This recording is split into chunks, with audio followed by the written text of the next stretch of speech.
आपका स्वागत करता हूं आपके अपने महत्वपूर्ण स्टडी प्लेटफॉर्म कॉम्पिटेरिया पे। आज हम 11 फरवरी 2024 को परीक्षा है Uttar Pradesh review officer and assistant review officer.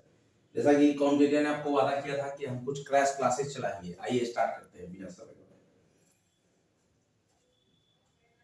Uttar Pradesh में इसमें मैं करूंगा क्या कि मैं आपको क्वेश्चन बोलूंगा और आंसर आपको बताऊंगा। चलिए, पहला क्वेश्चन हमारा है, उत्तर प्रदेश में विज्ञान और प्रौद्योगिकी परिषद का गठन कब किया गया? उत्तर प्रदेश में विज्ञान और प्रौद्योगिकी परिषद का गठन कब किया? उत्तर प्रदेश में विज्ञान और प्रौद्योगिकी परिषद का गठन सन 1975 में किया गया।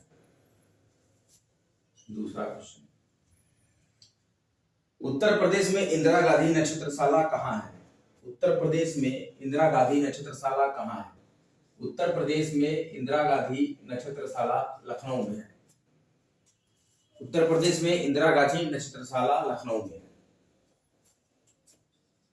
Third question, doctor Bhimrao Ambedkar नक्षत्रशाला स्थित है। डॉक्टर भीमराव अंबेडकर नक्षत्रशाला स्थित है। डॉक्टर भीमराव अंबेडकर नक्षत्रशाला रामपुर में स्थित है। आर्यभट्ट नक्षत्रशाला स्थित है। आर्यभट्ट नक्षत्रशाला स्थित है। आर्यभट्ट नक्षत्रशाला रामपुर में स्थित है। आर्यभट्ट नक्षत्रशाला रामपुर में स्थित है। सब यूपी स्पेशल क्वेश्चन। गंगा में, उत्तर प्रदेश में गंगा में सर्वाधिक बीओडी मिलता है। गंगा में सर्वाधिक बीओडी मिलता है। गंगा में सर्वाधिक बीओडी मिलता है। तो गंगा में सर्वाधिक बीओडी कानपुर और प्रयागराज के बीच में मिलता है। कानपुर और प्रयागराज के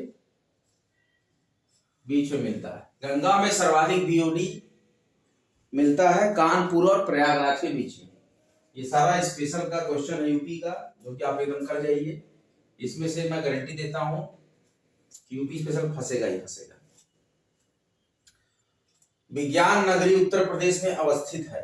विज्ञान नगरी उत्तर प्रदेश में अवस्थित है। विज्ञान नगरी उत्तर प्रदेश के लखनऊ में अवस्थित है।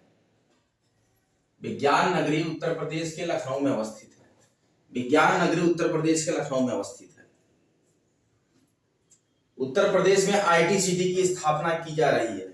उत्तर प्रदेश में कहां पर आईटी सिटी की स्थापना की जा रही है? उत्तर प्रदेश में कहां आईटी सिटी है? देखिए, पुराना क्वेश्चन है तो अब हो जाएगा कि कहां है। उत्तर प्रदेश में कहां आईटी सिटी है? उत्तर प्रदेश में आईटी सिटी है लखनऊ में, जो कि 2013 में ये क्वेश्चन आया था पीसीएस में। अच्छा, उत्तर प्रदेश में आईटी सिटी है लखनऊ। उत्तर प्रदेश के एकमात्र सुदूर संवेदन केंद्र की स्थापना कहाँ की गई है? उत्तर प्रदेश के एकमात्र सुदूर संवेदन केंद्र की स्थापना कहाँ की गई है? तो उत्तर प्रदेश के एकमात्र सुदूर संवेदन केंद्र की स्थापना लखनऊ में की गई है। उत्तर प्रदेश के एकमात्र सुदूर संवेदन केंद्र की स्थापना लखनऊ में की गई है। अब अगला क्वेश्चन है, उत्तर प्रदेश में भारतीय सूचना प्रौद्योगिकी संस्थान स्थापित है। उत्तर प्रदेश में भारतीय सूचना प्रौद्योगिकी संस्थान स्थापित है। उत्तर प्रदेश में प्रथम जैव प्रौद्योगिकी पार्क स्थापित किया गया। उत्तर प्रदेश में प्रथम जैव प्रौद्योगिकी पार्क कहाँ स्थापित किया गया? उत्तर प्रदेश में प्रथम जैव प्रौद्योगिकी पार्क स्थापित किया गया लखनऊ में।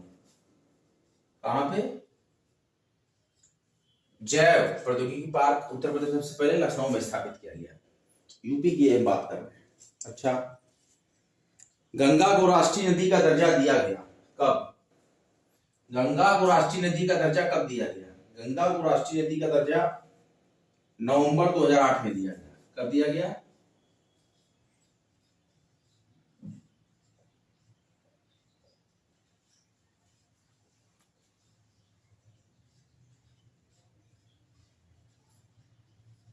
नवंबर 2008 में गंगा को राष्ट्रीय नदी का दर्जा दिया गया। अगला क्वेश्चन, उत्तर प्रदेश राज्य गंगा नदी संरक्षण प्राधिकरण की स्थापना कब की गई? उत्तर प्रदेश राज्य गंगा नदी संरक्षण प्राधिकरण की स्थापना नवंबर 2009 में की गई। कब किया गया? नवंबर 2009। उत्तर प्रदेश राज्य गंगा नदी संरक्षण प्राधिकरण की स्थापना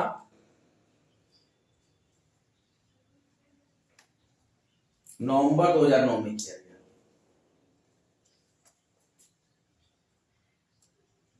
उत्तर प्रदेश में जवाहर तारामंडल अवस्थित है।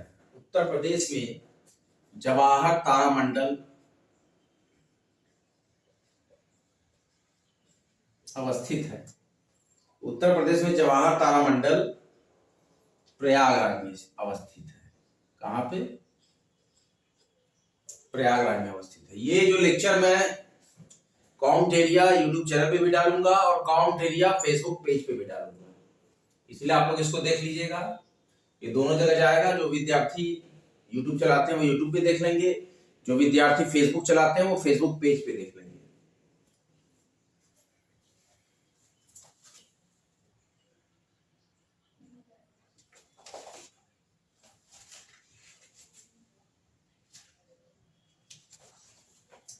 दो 2011 की जनगणना के अनुसार उत्तर प्रदेश की कुल जनसंख्या में जनजातियां हैं।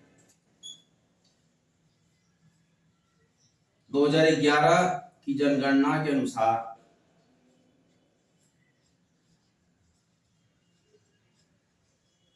उत्तर प्रदेश में कुल जनसंख्या में जनजातियां हैं 0.6%। 2011 की जनगणना के अनुसार राज्य की उत्तर प्रदेश राज्य की कुल जनसंख्या में जनजातियां हैं 0.6%। उत्तर प्रदेश में अनुसूचित जनजाति से रहित जिले हैं। उत्तर प्रदेश में अनुसूचित जनजाति एसटी से रहित जिले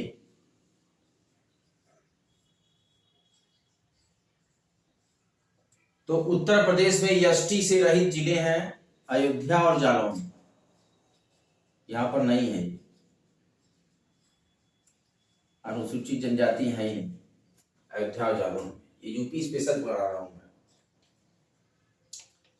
इसके बाद है खरवार जाति कहां मिलती है? उत्तर प्रदेश में खरवार या इनको खैरवार भी मिलते हैं। खरवार और खैरवार मिलते हैं यूपी में। कहां मिलते हैं? खरवार और खैरवार। अनुसूचित जनजातियां चैप्टर है तो खरवार और खैरवार मिलते हैं देवरिया में, बलिया में, गाजीपुर में, वाराणसी में, चंदौली में, सोनभद्र में। मैंने देखा है खैरवार चंदौली में और सोनभद्र में। अनुसूचित जनजातियों की चर्चा हो रही है उत्तर प्रदेश की। उत्तर प्रदेश में अनुसूचित जनजाति से रहित जिला अयोध्या और जालौन। सॉरी, उत्तर प्रदेश की कुल जनसंख्या में जनजातियों का प्रतिशत है 0.6% जनजातियों का। और उत्तर प्रदेश में अनुसूचित जनजाति से रहित जिले हैं अयोध्या और जालौन में अनुसूचित जनजाति नहीं है। खरवार या खैरवार मिलते हैं उत्तर प्रदेश में देवरिया में, बलिया में, गाजीपुर में, वाराणसी में, चंदौली में, सोनभद्र में। अच्छा, इसके बाद है सहरिया कहां कहां मिलते हैं? अब देखिए ये सब अनुसूचित जनजाति का क्वेश्चन मैं निकाला कि सहरिया कहां कहां मिलते हैं।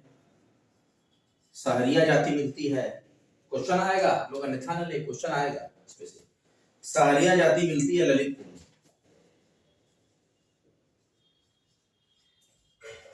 सहरिया जाति कहां मिलती जनजाति? ललितपुर में। अब पूछा जा रहा है कि परहिया, चूंकि मैं झारखंड पीसीएस का भी पेपर दे चुका हूं इसलिए मैं जनजातियों के बारे में अवगत हूं। आदिवासी जनजातियां, आदिम जनजातियां मैंने बहुत पढ़ा है, तो इसलिए मुझे बोरिंग नहीं लगता पढ़ाने में। हालांकि जो लेक्चर सुन रहे विद्यार्थियों को बोरिंग लग रहा हो, लेकिन उनको पढ़ना पड़ेगा। अगर एक एक प्रश्न में आप अप्रोच बनाएंगे तब आप आरो यारो और पीसीएस क्रैक करेंगे। यूपी स्पेशल बहुत ही महती भूमिका रख रहा है उत्तर प्रदेश की परीक्षाओं में। देखिए आज वैकेंसी भी दे दिया, एडवर्टाइजमेंट सहायक लेखाकार लेखाकार, सिंचाई विभाग में सहायक स्टोर कीपर, फिर पुलिस निर्माण विभाग बोर्ड जो होता है, जो पुलिस में बनते हैं आवास उसके विभाग में क्लर्क की एक वैकेंसी है, और एक आध वैकेंसी और मैं बताऊंगा वैकेंसी के बारे में भी आपको, निकला आज के स्थानीय समाचार पत्र में। UP SSC से तकरीबन 1388 या कितने पद आए हैं, लेकिन पेट 2023 का जो रिजल्ट आया उसमें जो पास है वही भर पाएगा। पेट 2023 में जो 33 नंबर पाया रहेगा उसी का चांस लगेगा, कम से कम 33 नंबर जिसका आएगा उसी का चांस लगेगा। अच्छा देखिए, परहिया मिलते हैं सोनभद्र में। परहिया जनजाति कहाँ है? उत्तर प्रदेश में, सोनभद्र में। अच्छा, और बैगा, बैगा जनजाति के बारे में जानते हैं आप? बैगा, बैगा जनजाति कहाँ है उत्तर प्रदेश में? ये भी सोनभद्र में। मतलब जनजातियों का अगर ज्यादातर आ जाए और आपको आंसर नहीं आ रहा है तो सोनभद्र मान लीजिए, मैक्सिमम जो है चांस रहता है सोनभद्र में जनजातियों का। और पंखा और पनिका, ये भी देखिए जनजाति है, जनजाति है पंखा और पनिका, इसका भी यही आंसर है। पंखा और पनिका भी सोनभद्र में और इसके साथ साथ मिर्जापुर में भी पाई जाती है, पंखा और पनिका जनजाति। अब इसके बाद पूछा गया अगरिया, अगरिया जनजाति कहां पाई जाती है उत्तर प्रदेश में? जनजाति, ध्यान दीजिएगा मैं क्या बोल रहा हूं, जनजाति, अनुसूचित जाति नहीं, जनजाति, अनुसूचित जनजातियां अगरिया पाई जाती है। ये भी देखिए सोनभद्र में, मैक्सिमम जनजातियां जो है सोनभद्र में। और एक जनजाति कौन सी है? पटारी, पटारी जनजाति उत्तर प्रदेश में, ये भी देखिए ये भी सोनभद्र में। और चेरो, चेरो जनजाति को देखिए, ये सोनभद्र और इसके साथ साथ इसमें चंदौली में भी, चंदौली में भी रहते हैं। कौन? चेरो। और भुइया और भुनिया, भुइया व भुनिया, ध्यान दीजिएगा हमारे वर्डिंग पे, भुइया और भुनिया, ये भी देखिए सोनभद्र में। ये सोनभद्र रिच है, जनजाति से रिच जिला है ये। अब यूपी में जनसंख्या के, यूपी में जनसंख्या के, ध्यान से सुनिएगा, जनसंख्या के घटते क्रम में, किसके घटते क्रम? यूपी में जनसंख्या के घटते क्रम में तीन जनजातियां, तीन जनजातियां कौन कौन सी हैं? यूपी में जनसंख्या के घटते क्रम में तीन जनजातियां हैं।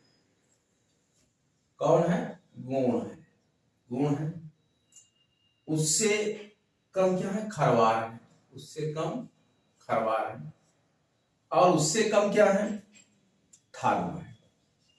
घटता क्रम में बता रहा हूं ना, तो सबसे बड़ा जो होगा पहले होगा, उसके बाद दूसरा होगा और सबसे छोटा बाद में होगा। तो उत्तर प्रदेश में जनसंख्या के घटते क्रम में तीन अनुसूचित जनजातियां हैं, गोंड है, उससे कम खरवार है, उससे कम थारू है, और जो है उसके नीचे है लिस्ट में।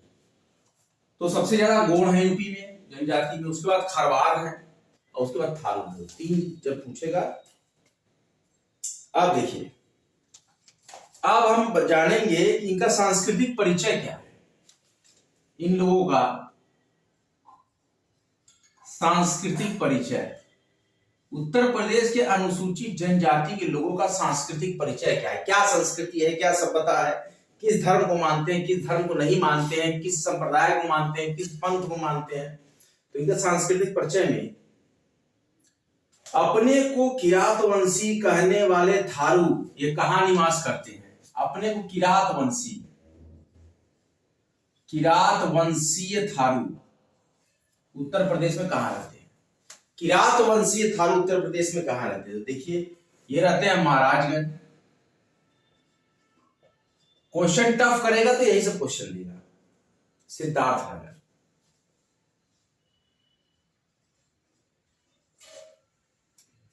बलरामपुर, श्रावस्ती, बहराइच, लखीमपुर खीरी। अच्छा, थारू समाज के लोग मानते हैं, थारू समाज के लोग मानते हैं, क्या मानते हैं? हिंदू धर्म। कौन सा धर्म? ये सांस्कृतिक परिचय है, हिंदू मानते हैं अपने आप को। तो थारू समाज के लोग अपने आप को हिंदू मानते हैं। और थारू की अर्थव्यवस्था कैसी है, कैसे इनकम करते हैं? अर्थव्यवस्था क्या है? कृषि, कृषि प्रधान है ये। थारू जनजाति क्या है? कृषि प्रधान है। अच्छा, इनका प्रमुख खाद्यान्न क्या है? ये सब थारू के लिए हम, इनका थारू जनजाति का प्रमुख खाद्यान्न क्या है? चावल है। सिलेक्शन पाना है तो ये सब पढ़ना होगा जनजाति को। अच्छा, बजहर क्या है?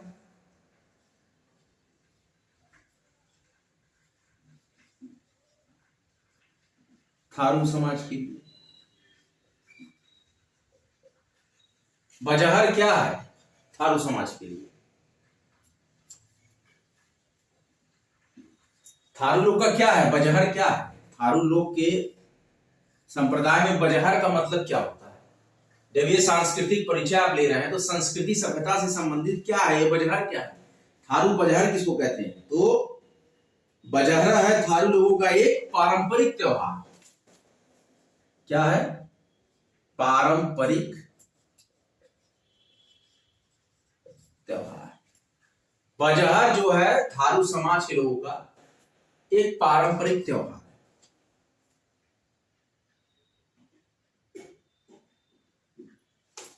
पहले के समय में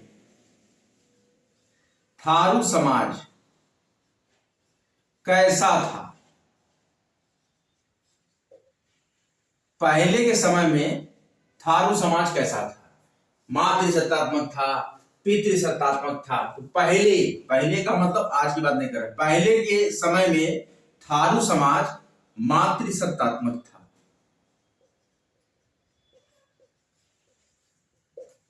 क्या था? याद रखिएगा, पहले के समय में थारू समाज मातृसत्तात्मक परिवार।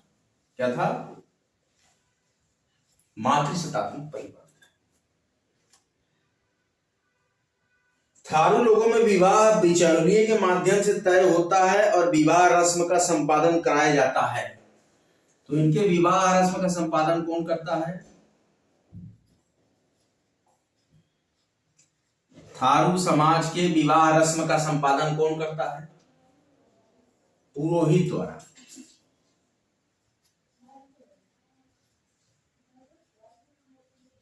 इनके थारू समाज में विवाह रस्म का संपादन कौन करता है? विवाह रस्म का संपादन पुरोहित करता है।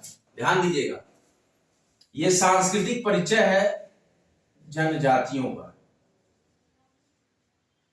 जनजातियों का सांस्कृतिक परिचय है, प्रमुख जनजातियों का सामाजिक और सांस्कृतिक परिचय है।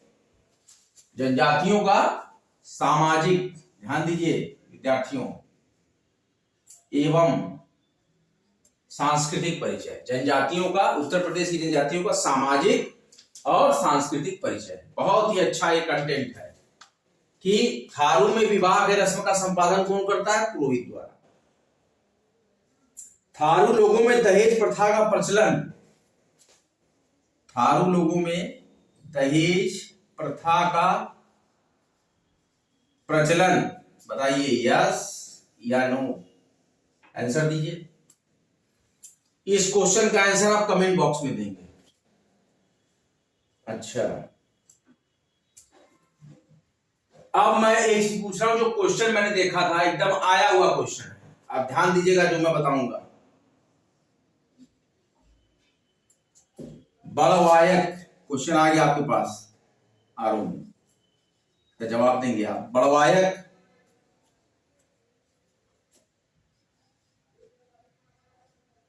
बंठा रावत, ध्यान दीजिए जो बता रहा हूं, रावत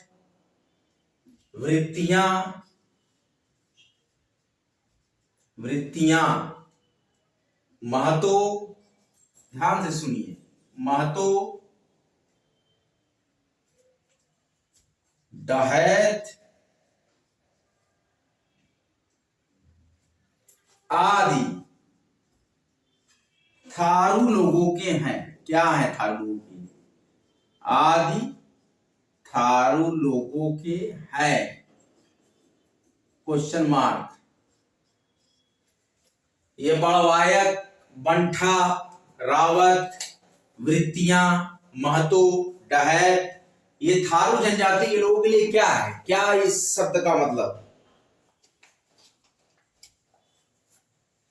यहां क्लू मिलेगा महतो से। महतो क्या लगाते हैं? वो टाइटल। तो बड़वायक, बंठा, रावत, वृत्तियां, महतो, डहैत, ये सब थारू लोगों के गोत्र हैं।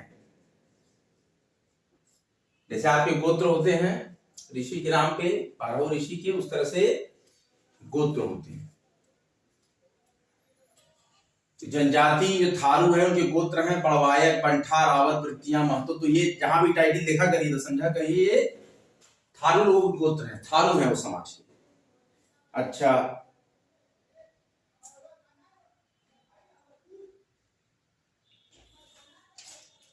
अब अगला प्रश्न आता है बुक्सा। ये क्वेश्चन अक्सर आता है, मैं देखता हूं। बुक्सा और भोक्सा जनजाति। बुक्सा और भोक्सा जनजाति। बुक्सा और भोक्सा जनजाति। बुक्सा या, अच्छा इसी को बोलते हैं बुक्सा या भोक्सा जनजाति के लोग निवास करते हैं यूपी में। कहा कि लोग यूपी में कहां निवास करते हैं? क्वेश्चन समझ लिया आप? क्वेश्चन समझ लीजिए। अच्छा, एक क्वेश्चन का आंसर आपको देना है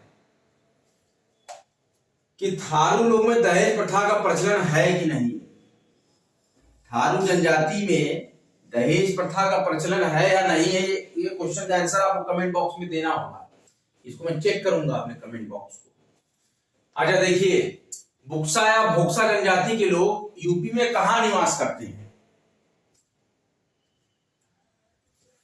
कहां करते हैं? बिजनौर में। ध्यान दीजिएगा, बिजनौर में निवास करते हैं। बुक्सा या भोक्सा जनजाति के लोग यूपी में बिजनौर में निवास करते हैं। अच्छा, अब देखिए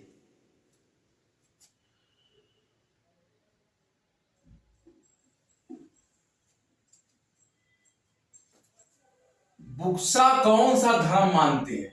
ध्यान दीजिए, बुक्सा जनजाति कौन धर्म, बुक्सा जनजाति कौन सा धर्म, कौन सी भाषा का ज्ञान करते हैं?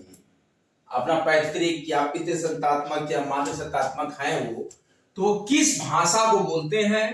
कैसे भाषी हैं? क्या वो ईसाई भाषी हैं, अंग्रेजी भाषी हैं, हिंदी भाषी हैं, बंगाली भाषी हैं, दक्षिण भाषी हैं भाषा के? और बुक्सा जनजाति कौन सा धर्म अपनाते हैं, क्या धर्म मानते हैं? तो ये दो क्वेश्चन यहां पर कि बुक्सा लोगों का कौन सा धर्म मानते हैं, इनकी पूज्य देवी कौन है? 3 क्वेश्चन। पूज्य देवी 3 क्वेश्चन। कौन सा धर्म, कौन सी भाषा, कौन सी देवी का पूजा करते हैं? बुक्सा जनजाति। ध्यान दीजिए, तो बुक्सा लोग, देखिए इनका संबंध कहां से होता है, ध्यान रखिए। बुक्सा लोगों का संबंध पतवार राजपूत वंश से माना जाता है। कहां से? ये जो बुक्सा है इनका जो संबंध माना जाता है, एक प्रश्न ये भी होगा कि बुक्सा जनजाति का संघर्ष कहां से माना जाता है, संबंध? तो पतवार राजवंशी, मतलब पतवार राजपूत वंश से बुक्सा जनजाति का संबंध माना जाता है। अब बुक्सा कौन से भाषी हैं, बुक्सा कौन सा धर्म मानते हैं, बुक्सा की सबसे पूज्य देवी कौन है या देवता कौन है या वो कौन है जिनको भी मानते हैं? तो देखिए, बुक्सा जो है हिंदू धर्म। कौन सा? हिंदू धर्म। और कौन से भाषी हैं? हिंदी भाषी। और कौन सी देवी? तो चामुंडा देवी को मानते हैं। ध्यान दीजिए, बुक्सा हिंदू धर्म को मानते हैं, जनजाति हिंदी भाषी हैं, तो हिंदी भाषी बुक्सा हिंदू धर्म मानते हैं और इनकी सबसे पूज्य देवी है चामुंडा देवी। अच्छा, बुक्सा में हिंदुओं के समान क्या पाया जाता है? बुक्सा में हिंदुओं के समान क्या गुण पाए जाते हैं? हिंदुओं के समान गुण कौन सा है? देखिए, बुक्सा जो जनजाति है उसमें हिंदुओं के समान कौन सा गुण पाया जाता है? ध्यान दीजिए। तो बुक्सा जनजाति में हिंदुओं के समान वर्ण विभाजन है। क्या है? वर्ण। क्या है?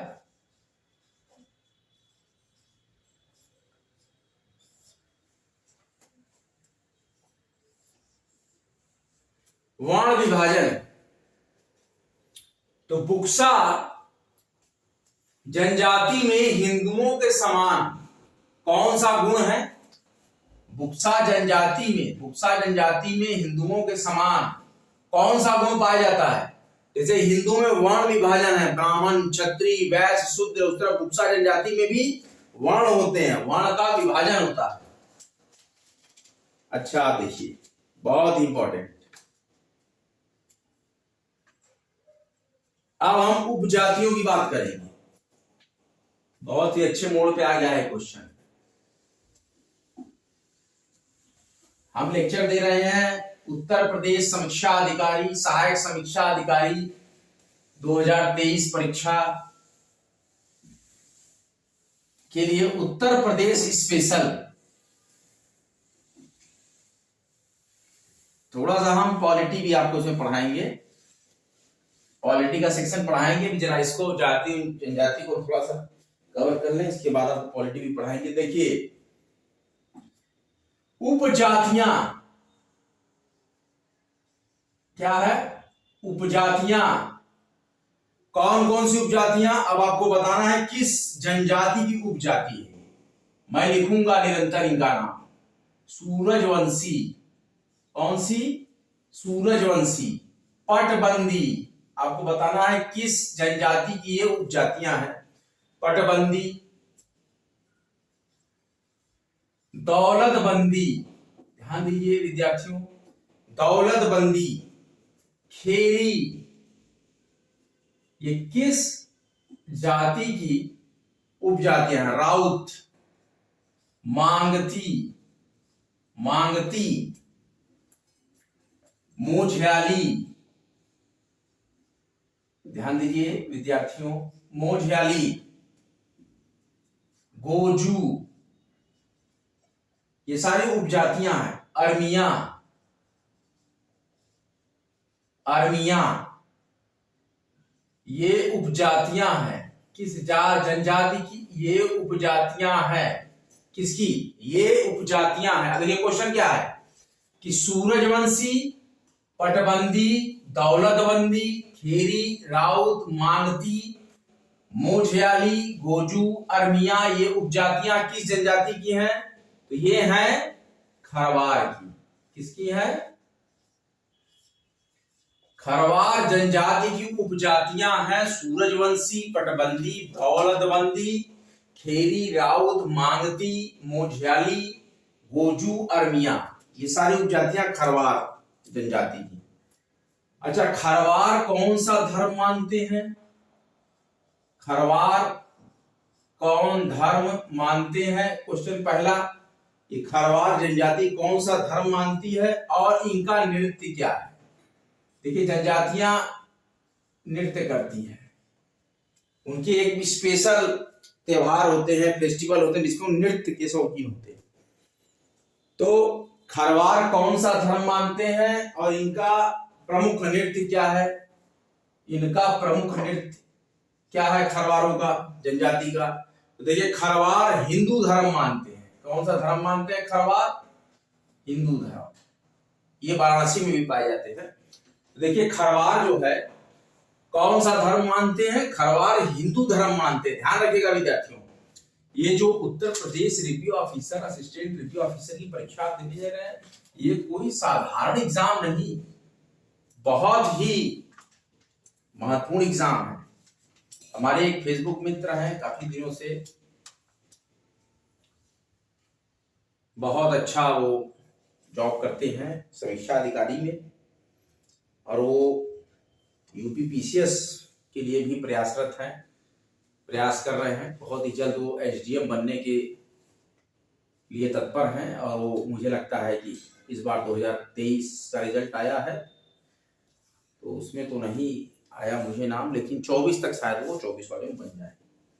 मुझे पूरी उम्मीद है कि वो ये एसडीएम बन ही जाएंगे, और हम लोग की शुभकामना रहेगी उनके साथ, भाई साहब के साथ। देखिए, खरवार कौन सा धर्म मानते हैं? हिंदू धर्म। और खरवार का प्रमुख नृत्य कौन सा है? कर्मा। ये झारखंड, जब आप जीके पढ़ेंगे, देखिए जेपीएससी का फॉर्म आया है, उसमें भी कर्मा जनजाति के बारे में, कर्मा नृत्य के बारे में बताया जाएगा। तो झारखंड के लिए जो विद्यार्थी तैयारी कर रहे हैं, उनको भी जनजाति का जो स्पेशल लेक्चर में दे रहा हूं, बहुत ही इंपॉर्टेंट है। आइए कुछ क्वेश्चन देखते हैं। प्रीवियस ईयर पूछा गया है कि सर्वाधिक अनुसूचित जनजातियों के प्रतिशत वाला जिला कौन है? सर्वाधिक अनुसूचित जनजातियों के एक क्वेश्चन का आंसर तो मैंने आपको सीधा सीधा बता ही दिया कि सर्वाधिक अनुसूचित जनजाति के प्रतिशत वाला जिला यूपी में कौन है? बिना कहे बताइए। सोनभद्र। अच्छा, दूसरे प्रश्न का उत्तर आप तुरंत से दे देंगे, चैप्टर तो मैंने आपको पढ़ा दिया कि सर्वाधिक अनुसूचित जनजाति वाला जिला कौन है। देखिए, सर्वाधिक अनुसूचित जनजाति वाला जिला भी उत्तर प्रदेश में सोनभद्र। फटाफट आप कर ले रहे हैं। अब देखिए, डर गायब हो गया जनजातियों का कि कौन कौन सी जनजातियां थी। अब ये तीसरा प्रश्न देखिए, फटाक से इसको भी। सबसे कम अनुसूचित जनजाति वाला जिला? बागपत, बरेली, आजमगढ़, मऊ। नाम से ही पता लग जा रहा है। सबसे कम अनुसूचित जनजाति वाला जिला बागपत। चलिए, ये सब उत्तर प्रदेश स्पेशल में पढ़ा रहा हूं, अन्यथा न लीजिएगा कि भारत का ये है, उत्तर प्रदेश का है स्पेशली। ये उत्तर प्रदेश पीसीएस में और उत्तर प्रदेश समीक्षा अधिकारी, सहायक समीक्षा अधिकारी का स्पेशल क्रैश बैच का ये स्पेशल लेक्चर है, जो कि मैंने भी रिटायर्ड किया है हाई क्वालिटी कॉन्स्टिट्यूशन को, और ये बहुत ही महती भूमिका रखता है। एक एक प्रश्न अपने आप में गागर में सागर समाहित किए हुए हैं।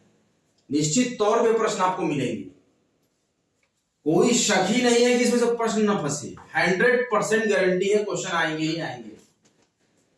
अच्छा, सर्वाधिक जनसंख्या वाली जनजाति क्या थारू है, या भूया है, या चेरी है, चेरो है, या बैगा है? बताइए आप। सर्वाधिक जनसंख्या वाली जनजाति कौन है इसमें से, चारों में से? उत्तर प्रदेश के बारे में आप जब भी याद रखिए, सीधे आंख बंद करके लिखिए, थारू। कौन होती है? थारू। उत्तर प्रदेश में सबसे ज्यादा जनजाति का प्रतिशत, जनसंख्या, थारू। अच्छा, आप देखिए, अब पांचवा प्रश्न यहां पे बहुत ही इंपॉर्टेंट आता है कि खरवार ललितपुर में है, भोक्सा बिजनौर में है, या बैगा बहराइच में है, या थारू बाराबंकी में? देखिए, भोक्सा बिजनौर मैंने आपको बताया था, क्वेश्चन का आंसर क्या बताया था? भोक्सा बिजनौर। तो ये सीधा आप लिख देंगे कि भोक्सा जनजाति बिजनौर, ये वाला ऑप्शन सही है, भोक्सा जनजाति बिजनौर। एकदम अभी देखिए पढ़ाया हमने, ये क्वेश्चन आया है यूपी पीसीएस स्पेशल प्री 2008 में। अच्छा, ये देखिए, ये छठा प्रश्न, ये आया था पीसीएस मेंस 2004 में। ये किसमें आया है? PCS mains 2004। ये भोक्सा बिजनौर में, ये हम लोग ने पढ़ भी लिया, उसी से आधारित मैं क्वेश्चन सब करा रहा हूं। केंद्र सरकार द्वारा उत्तर प्रदेश की 10 नई जनजातियों को कब सूचीबद्ध किया गया? केंद्र सरकार द्वारा उत्तर प्रदेश की 10 नई जनजातियों को 2003 में सूचीबद्ध किया गया। कब? 2003 में सूचीबद्ध किया गया। ध्यान दीजिए विद्यार्थियों, सूचीबद्ध किया गया किसके द्वारा? केंद्र सरकार द्वारा। कब किया गया? 2003 में सूचीबद्ध किया गया केंद्र सरकार द्वारा उत्तर प्रदेश में जनजातियों। कितनी जनजातियों को? 10 को। कितनी? 10 जनजातियों।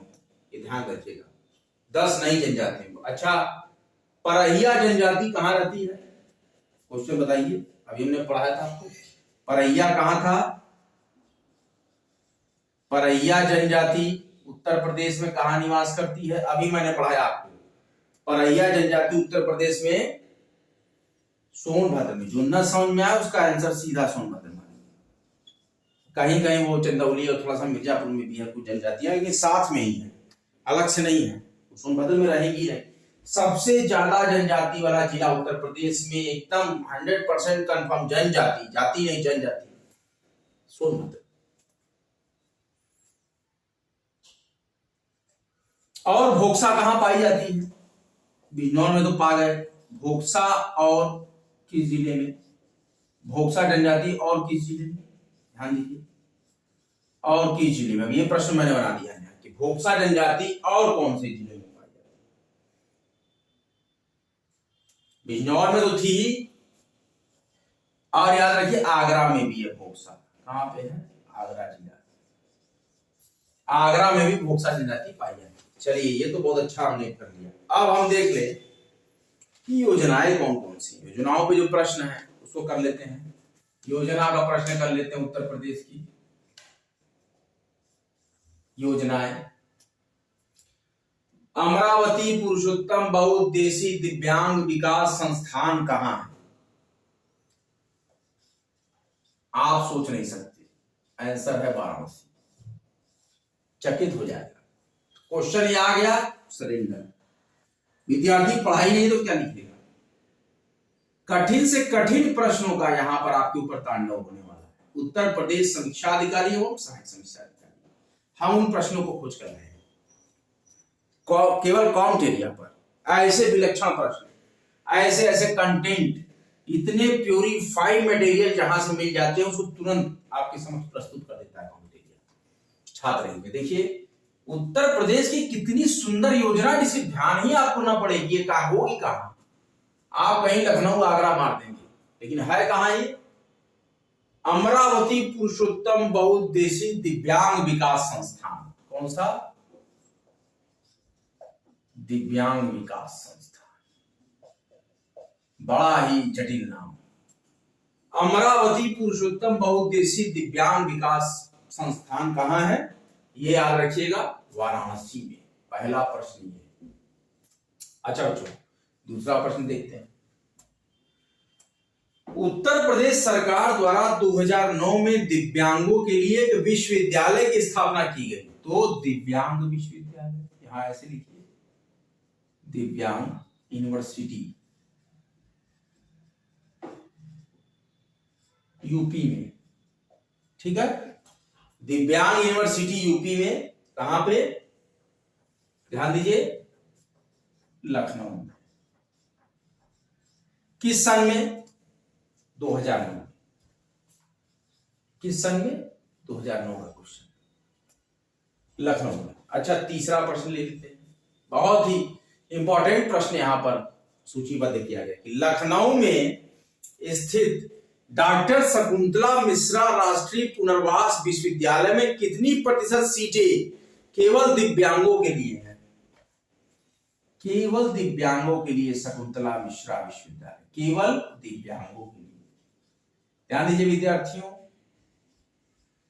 केवल दिव्यांगों के लिए प्रतिशत सीटें शकुंतला मिश्रा विश्वविद्यालय में आवासीय।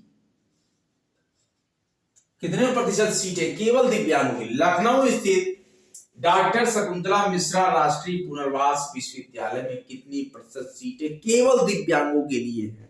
ध्यान दीजिए विद्यार्थियों, 50% सीटें।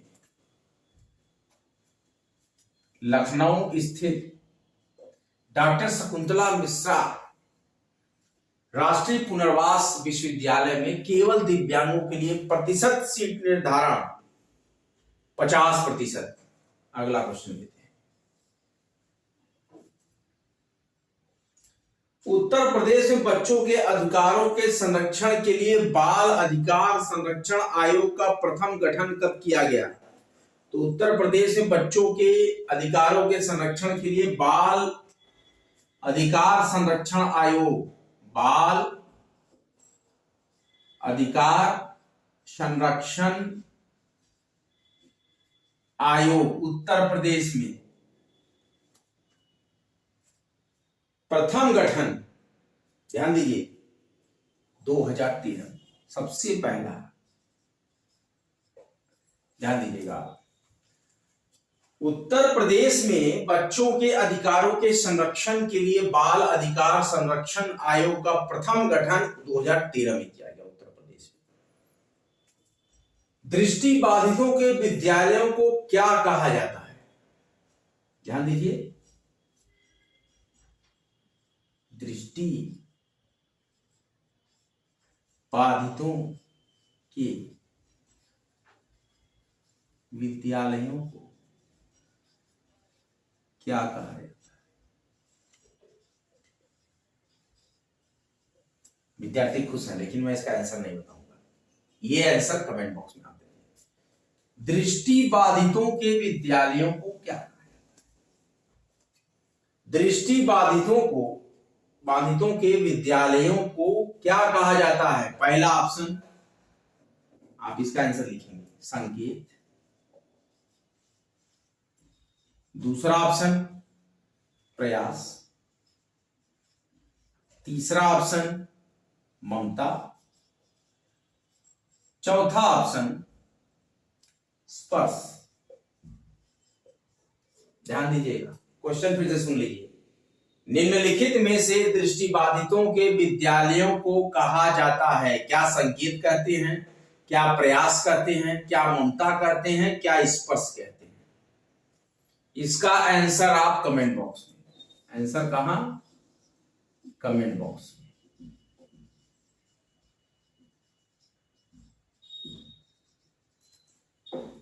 अगला प्रश्न, सबरी संकल्प योजना किसके लिए है? सबरी कौन थी? आपको भली बात ही पता होगा।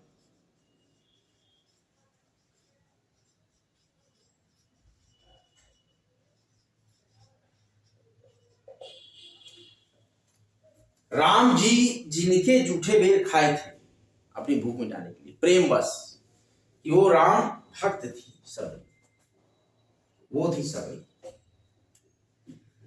सबरी संकल्प योजना किसके लिए है? महिलाओं और बच्चों के लिए।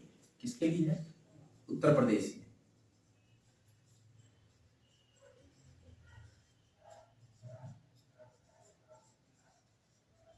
ध्यान दीजिए विद्यार्थी, सबरी संकल्प योजना महिलाओं और बच्चों के लिए।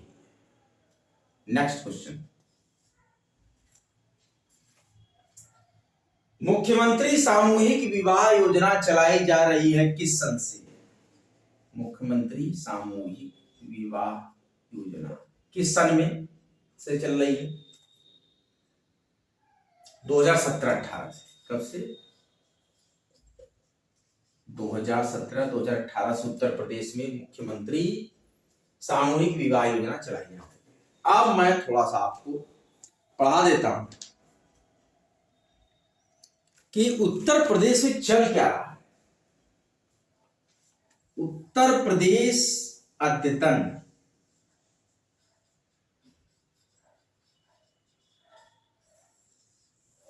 उत्तर प्रदेश अद्यतन 24 मार्च 2023 को प्रधानमंत्री नरेंद्र मोदी ने वाराणसी में बनने वाले देश के पहले सार्वजनिक परिवहन रोपवे का शिलान्यास किया। यह रोपवे बन जाने के बाद कैंट स्टेशन से श्री विश्वनाथ मंदिर तक मात्र 15 मिनट में पहुंचा जा सकेगा। और इस रोपवे के निर्माण के साथ भारत, मैक्सिको, बोलीविया के बाद इस तरह का रोपवे बनाने वाला विश्व का तीसरा देश हो जाएगा। मैक्सिको और बोलीविया के बाद भारत इस तरीके का रोपवे बनाने वाला तीसरा देश हो जाएगा।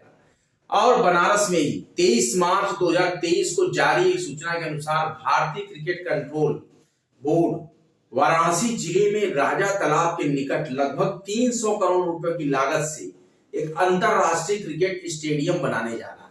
ये स्टेडियम 2024 के अंत तक बनकर तैयार हो जाएगा और भारत को टेक्सटाइल निर्माण और निर्यात का वैश्विक हब बनाने के उद्देश्य से 17 मार्च 2023 को उत्तर प्रदेश सरकार ने उत्तर प्रदेश के साथ ही साथ सरकार ने देश के 7 राज्यों की एक PM mega integrated textile reason and apparel park को मंजूरी दी है। यूपी में इस पार्क की स्थापना लखनऊ और हरदोई के बीच में लगभग 1000 एकड़ क्षेत्र में की जाएगी। इस पार्क की स्थापना में लगभग 1 लाख प्रत्यक्ष और 2 लाख अप्रत्यक्ष रोजगार सृजित होंगे। उत्तर प्रदेश का प्रथम फाइलेरिया सेंटर उत्तर प्रदेश और bill and Melinda Gates foundation के सहयोग से वाराणसी में बने राजकीय आयुर्वेदिक महाविद्यालय प्रदेश के पहले फाइलेरिया सेंटर का शुभारंभ 15 मार्च 2023 को किया गया और ये इस तरह का दूसरा सेंटर टूडियागंज लखनऊ स्थित आयुर्वेदिक महाविद्यालय में बनाया गया। 10 मार्च 2023 को उत्तर प्रदेश कैबिनेट की बैठक में उत्तर प्रदेश खेल नीति 2023 को मंजूरी दी जा रही है। इस नीति का मुख्य उद्देश्य प्रदेश में ऐसा खेल वातावरण स्थापित करना है जिससे राज्य के खिलाड़ी ओलंपिक और अंतर्राष्ट्रीय स्तर की खेल प्रतियोगिता में बेहतर प्रदर्शन कर सके। इसके लिए शहर के साथ साथ ग्रामीण क्षेत्रों में भी खेल की सुविधाएं बढ़ाई जा रही है, जिसमें कि नई खेल नीति में 10 करोड़ रुपए की प्रारंभिक राशि से खेल विकास कोष गठित कर 14 खेलों के लिए पीपीपी मोड पर एक सेंटर ऑफ एक्सीलेंस स्थापित करके प्रत्येक रजिस्टर्ड खिलाड़ी को 5 लाख रुपए का स्वास्थ्य बीमा और ई स्पोर्ट को राज्य के प्रमुख खेल विधाओं में शामिल करने की बात कही गई है। उत्तर प्रदेश पहला राज्य है जहां ई स्पोर्ट को खेल नीति में शामिल किया गया है। ई स्पोर्ट में वर्चुअल माध्यम से खिलाड़ी कंप्यूटर आदि पर एक दूसरे से जुड़कर गेम खेलते हैं और 10 मार्च 2023 को राज्य सरकार उत्तर प्रदेश सरकार द्वारा खेलो इंडिया यूनिवर्सिटी गेम्स 2022 के आयोजन के लिए कमेटियों के गठन को मंजूरी दी गई है। प्रदेश में पहली बार आयोजित होने वाले इस ऐसे गेम्स में देश भर के विश्वविद्यालयों और डिग्री कॉलेजों में कुल 8000 विद्यार्थी प्रतिभाग करेंगे। इस गेम का आयोजन लखनऊ में, वाराणसी में, गोरखपुर में, गौतम बुद्ध नगर जिले में अप्रैल मई 2023 में हो गया है। और परिवहन निगम से यूपी राही ऐप डाउनलोड लॉन्च किया गया है। तो याद रखिएगा, यूपी राही ऐप के बारे में पूछ सकता है। और 4 मार्च 2023 को एक सूचना जारी करके national mission on natural farming योजना के तहत इसी वर्ष गंगा के तटवर्ती 26 जिलों सहित उत्तर प्रदेश के कुल 49 जिलों में गो आधारित कृषि को बढ़ावा दिया जाएगा और इसमें 50-50 हेक्टेयर के कुल 1714 क्लस्टर बनाकर प्राकृतिक कृषि को प्रोत्साहित किया जाएगा। और इसके साथ ही साथ झांसी बुंदेलखंड औद्योगिक विकास प्राधिकरण का 3 मार्च 2023 को एक सूचना जारी करके और इसी वर्ष में जेवीडे का मतलब झांसी बुंदेलखंड औद्योगिक विकास प्राधिकरण का गठन किया जाएगा और 2023-24 के बजट में धन की भी व्यवस्था की जाएगी। इसके लिए जेवीडा झांसी बुंदेलखंड औद्योगिक विकास प्राधिकरण। और सर्वाधिक समय तक सीएम रहने का कीर्तिमान 1 मार्च 2023 को जारी सूचना के अनुसार योगी आदित्यनाथ ने उत्तर प्रदेश में लगातार सबसे लंबे समय तक मुख्यमंत्री पद पर रहने का कीर्तिमान अपने नाम कर लिया है। योगी से पहले यह कीर्तिमान प्रदेश के दूसरे मुख्यमंत्री डॉक्टर संपूर्णानंद के नाम था। डॉक्टर संपूर्णानंद 27 दिसंबर 1954 से 6 दिसंबर 1960 तक लगातार मुख्यमंत्री पद पर रहे थे। तो ये चीजें जो हैं यहाँ पर उत्तर प्रदेश के अंतर्गत आपको हम पढ़ाए 21 तरीके से यहाँ पर। और उत्तर प्रदेश में राष्ट्रीय फसल बीमा योजना के मद में 753.70 करोड़ रुपए दिए गए और नगरीय क्षेत्रों में कान्हा उपवन की स्थापना के लिए 100 करोड़ रुपए दिए गए हैं और बाढ़ नियंत्रण जल निकासी कार्यों के लिए 2803 करोड़ रुपया दिया गया है। और शिक्षा की बात करें तो 87,791 करोड़ रुपए का यूपी का बजट रखा गया है, जो पिछले वर्ष से 12,351 करोड़ ज्यादा है। और समग्र शिक्षा अभियान के लिए उत्तर प्रदेश में 20,255 करोड़ रुपए चलाए गए। ऑपरेशन कायाकल्प के तहत प्राथमिक और उच्च प्राथमिक विद्यालयों में शैक्षणिक सुविधाओं के विस्तार हेतु 1000 करोड़ रुपए का स्थापना है। और जो नई योजना की स्टार्टअप केंद्र, इंक्यूबेटर्स और स्टार्टअप के लिए 100 करोड़ रुपए का सीड फंड बनाया जाएगा।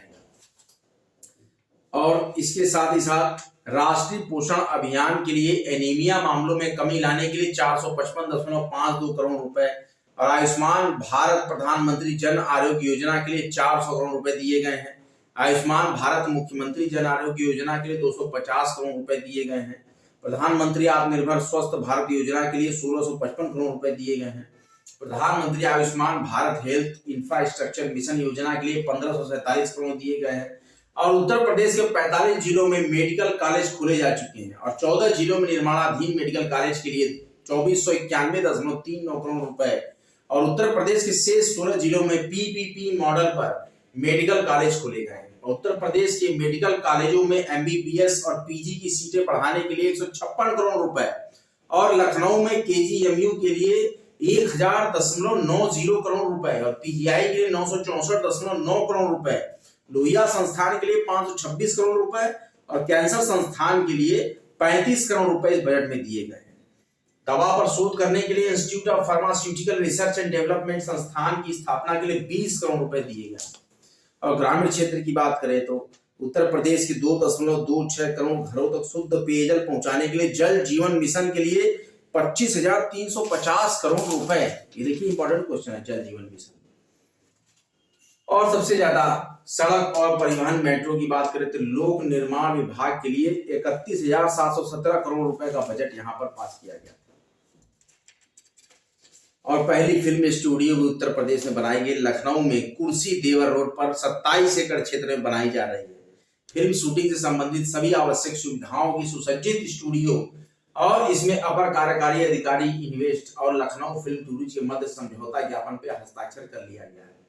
और इसके साथ ही साथ उत्तर प्रदेश में हिंदी को बढ़ावा देने के लिए उत्तर भारत का पहला हिंदी डीम्ड यूनिवर्सिटी फरवरी 2023 के पहले सप्ताह में जारी एक सूचना के अनुसार आगरा के केंद्रीय हिंदी संस्थान को उत्तर भारत का पहला हिंदी डीम्ड विश्वविद्यालय बनाया जा रहा है और जल्दी ही इसकी सारी प्रक्रिया पूरी हो जाएगी। देखिए आगरा विश्वविद्यालय, देखना है, केंद्रीय हिंदी संस्थान को उत्तर प्रदेश का, भारत का, अभी तो भारत का पहला हिंदी डीम्ड विश्वविद्यालय, उत्तर भारत में हिंदी डीम्ड विश्वविद्यालय, वही आगरा का जो केंद्रीय हिंदी संस्थान था। ये क्वेश्चन देखिए बहुत अच्छा था। अब देखिए, अब इसके बाद 75 जिला 75 घंटा 750 निकाय अभियान जो चला उत्तर प्रदेश में, 75 जिला है ना।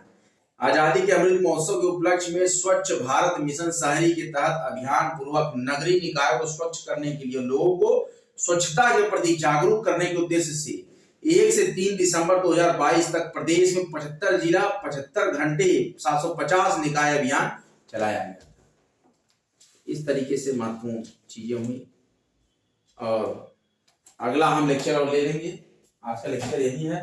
और एक SSC में वैकेंसी आई है कि SSC ने 2028 पदों की भर्ती के लिए विज्ञापन शनिवार को जारी किया है। इसमें लेखा परीक्षा निदेशालय का सहायक लेखाकार, लेखा परीक्षक की 1828 सीट और सिंचाई विभाग में सहायक स्टोर कीपर सहायक ग्रेड के 200 पोस्ट और पीईटी 2023 के शामिल अभ्यर्थी इसमें शामिल हो सकते हैं, 2022 वाले नहीं। और सहायक लेखाकार के सामान्य चयन की 668 पोस्ट और विशेष चयन की 950 पोस्ट और लेखा परीक्षक के सामान्य चयन की 209 पोस्ट। और उत्तर प्रदेश राज्य विधिक सेवा प्राधिकरण में सहायक लेखाकार के एक पद पर भर्ती के लिए 20 फरवरी से ऑनलाइन आवेदन स्वीकार किए जा सकेंगे। और UPSSC की वेबसाइट पर 11 मार्च तक आवेदन शुल्क जमा किया जाएगा। शुल्क समायोजन और आवेदन में संशोधन 18 मार्च तक हो सकेगा। और सहायक स्टोर कीपर के 199 और उत्तर प्रदेश पुलिस आवास निगम लिमिटेड में सहायक ग्रेड 3 के एक पद के लिए ऑनलाइन आवेदन 15 फरवरी से शुरू हुए। और एक और जरूरी खबर है, जेईई मेंस का आवेदन पत्र जारी हो गया है और दूसरे सत्र की परीक्षा 4 से 15 अप्रैल तक होगी नई दिल्ली से। चलिए आज का लेक्चर और सेशन यहीं तक रखते हैं। वीडियो को, लेक्चर को उत्तर प्रदेश स्पेशल, क्या नाम है इसका, उत्तर प्रदेश स्पेशल, इसके नाम से मैं इसका प्लेलिस्ट टाइटल रखूंगा इस लेक्चर का। या पॉलिटी कॉन्स्टिट्यूशन नहीं, मैं एक उत्तर प्रदेश स्पेशल ही कर दूंगा, होगा तो इसमें प्लेलिस्ट। तो उत्तर प्रदेश स्पेशल के नाम से ये रहेगा टाइटल इस वीडियो का।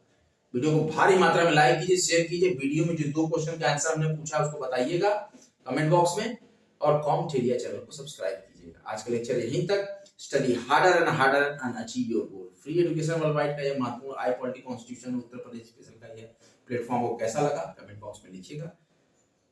तब तक के लिए जय हिंद, जय भारत। सिलेक्शन तक आपके साथ स्टडी निरंतर आबाद, स्टडी सिलेक्शन तक।